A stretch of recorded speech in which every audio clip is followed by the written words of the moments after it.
The Second World War was over, but the peace felt artificial. The Soviet Union was testing nuclear weapons. Communism was spreading, and Washington was obsessed with what it didn't understand. Reports from the Korean front terrified U.S. intelligence. American prisoners had confessed to crimes they couldn't have committed.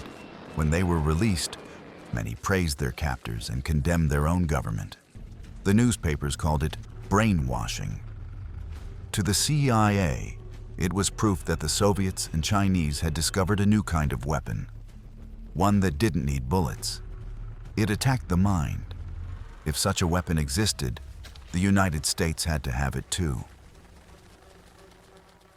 In April 1953, CIA Director Allen Dulles signed an order authorizing a new research program.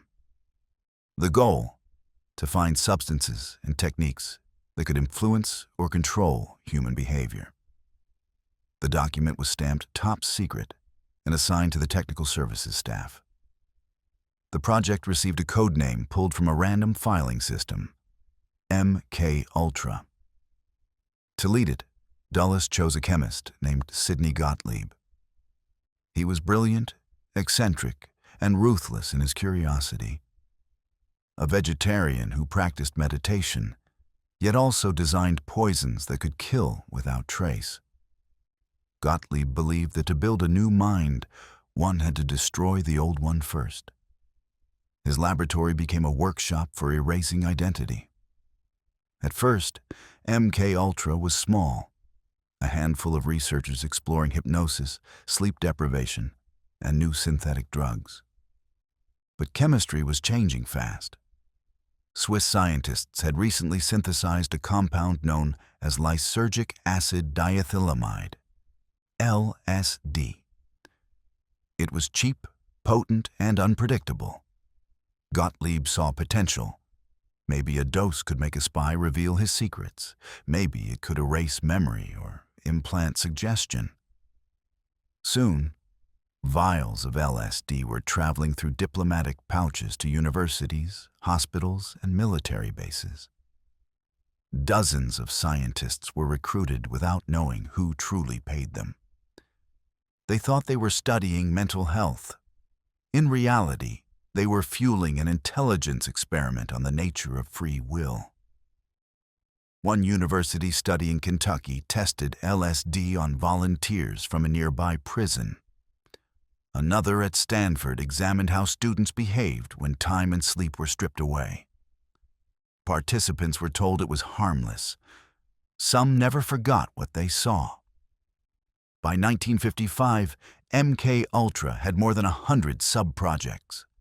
Each had its own number, its own budget, its own plausible cover story.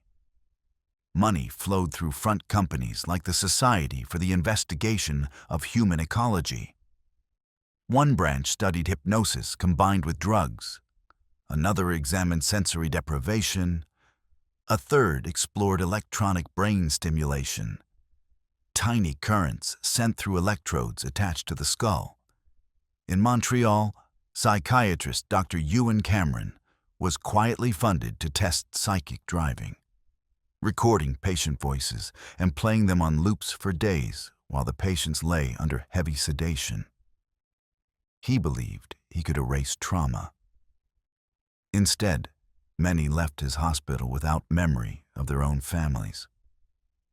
Across the ocean, CIA safe houses appeared in Paris, Frankfurt, and Tokyo.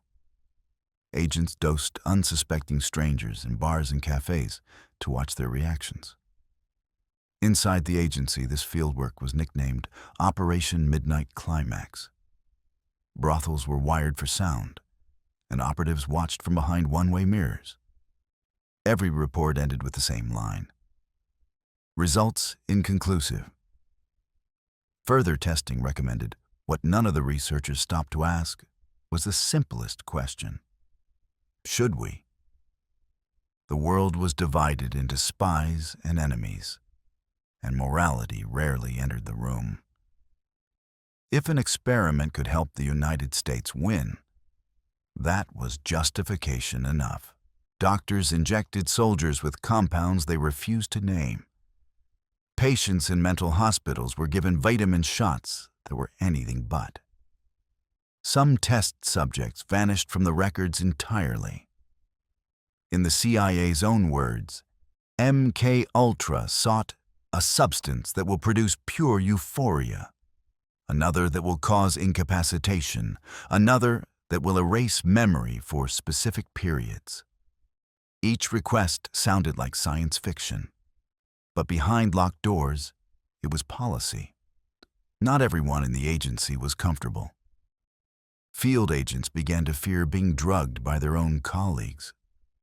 One scientist, Frank Olson, became increasingly disturbed by what he'd seen.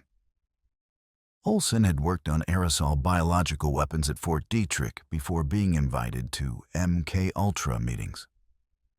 After a conference in which he was secretly dosed with LSD, he suffered a mental collapse.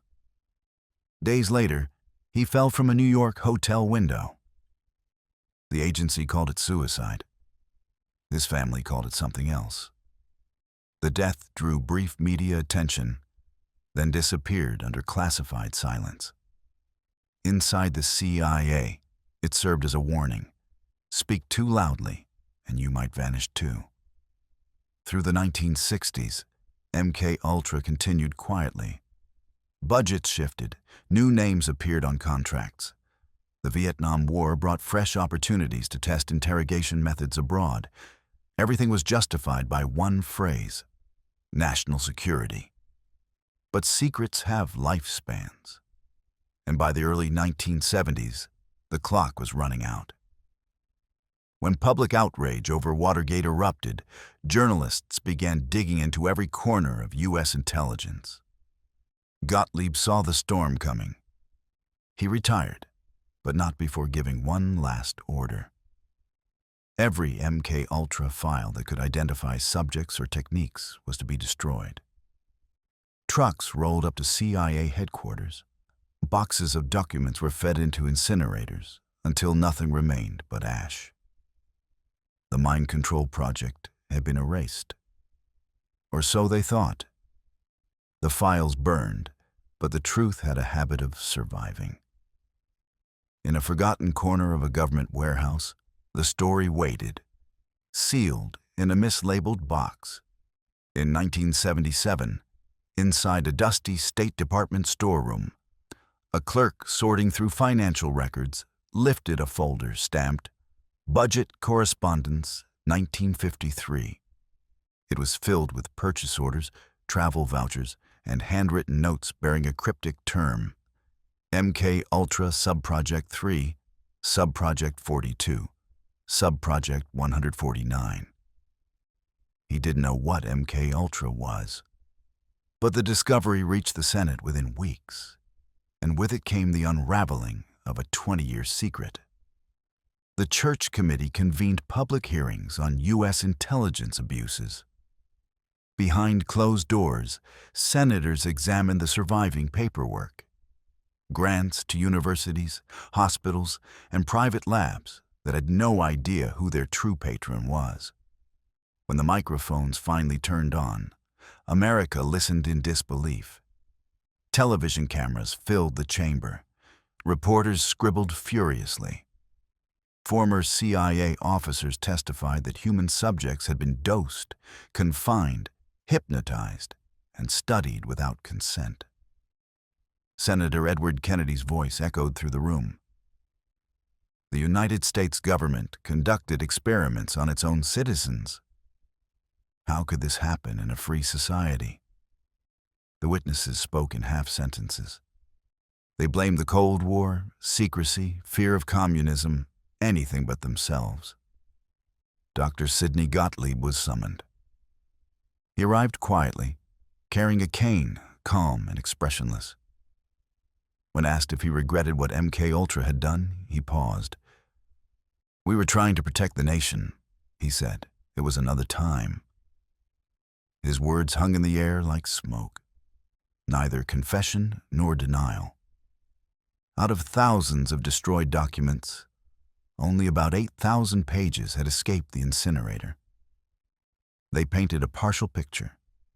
Lists of drugs tested, code names of scientists, the institutions paid through false fronts. They revealed subprojects on hypnosis, sensory deprivation, even research into how radio waves might influence the brain. Yet the most chilling discovery wasn't what was in the papers. It was what wasn't. Whole sections were missing, names redacted, outcomes erased, subjects listed as unknown. The truth had been carved into fragments, leaving historians to reconstruct the rest from scars. For those who had been part of the experiments, knowingly or not, the hearings brought little comfort. Some recognized descriptions that matched their own lives. Unexplained hospital stays, lost months of memory, recurring nightmares. Many reached out to Congress, begging for confirmation. Most were met with the same answer. The files were destroyed. A few received compensation after long legal battles, but no one was criminally charged. The government admitted the program existed, expressed regret, and closed the case. To the victims, it was closure without justice. MKUltra was gone in name, but its shadow stretched forward. Techniques once classified as behavioral modification resurfaced under new titles: psychological operations, interrogation resistance, stress conditioning. Military manuals such as QBARC and later human resource exploitation training adopted sanitized language but preserved core ideas: how isolation, fear, and exhaustion shape compliance.